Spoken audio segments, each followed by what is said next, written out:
Editorial, DEA decision on marijuana holds back medical science.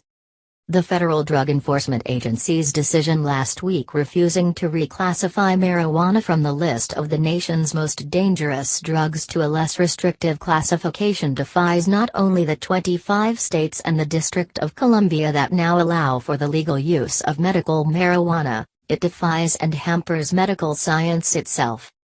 Washington and Rhode Island requested a review of marijuana's federal classification in 2011, hoping that the federal government would recognize the growing consensus in support of the potential for marijuana's medical benefits. Instead, the DEA decided to continue to classify marijuana as a Schedule I drug, the same as other dangerous drugs with no accepted medical application, including heroin and LSD. Reclassifying marijuana as a Schedule II drug would have placed it among drugs with medical uses but still considered to have a high potential for abuse, including oxycodone, methadone and Adderall. The reasoning? Chuck Rosenberg, acting head of the DEA, said marijuana had to remain Schedule I because it has no currently accepted medical use.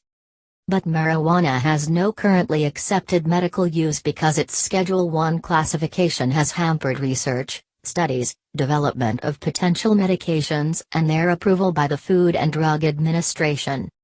Michael Collins, Deputy Director of National Affairs for the Drug Policy Alliance, which seeks to legalize marijuana, noted the contradiction in a New York Times story. They are placing researchers in a catch-22, by saying we are not lifting this research barrier because there's not enough evidence.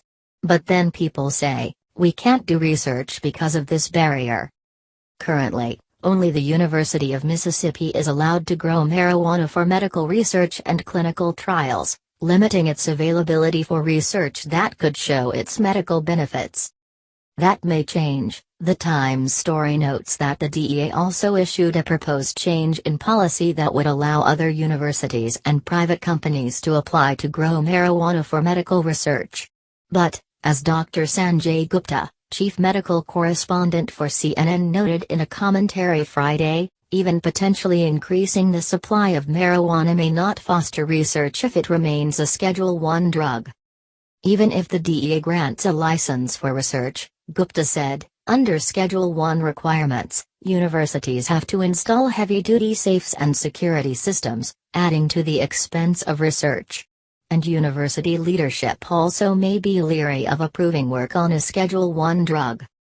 Gupta noted the experience of a former University of Arizona researcher, Dr. Sue Sisley, who sought to study marijuana's potential for treating post-traumatic stress in veterans. Sisley was let go by the Arizona University. She instead found private funding and won DEA approval for a medical marijuana trial, but it took her 7 years. Research is lacking, but that doesn't mean medical marijuana doesn't show promise for treating a range of diseases and conditions. A report in the Lancet Journal on Public Health last October noted the possibilities for treating seizures, Crohn's disease and other inflammatory conditions of the gut, alleviating chronic pain during palliative care, preventing organ rejection in transplant patients, treating psychosis and easing nausea and improving appetite for those undergoing chemotherapy to treat cancer.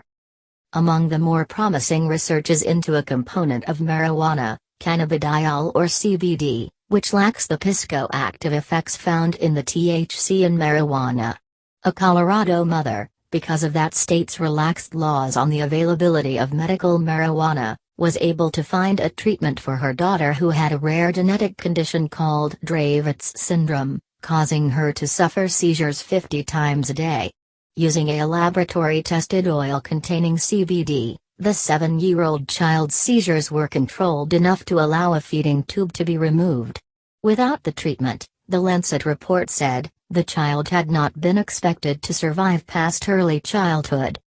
It has been more than 10 years since the FDA's last review of marijuana's medical uses, when the agency found research had progressed but had not met federal standards of safety or effectiveness.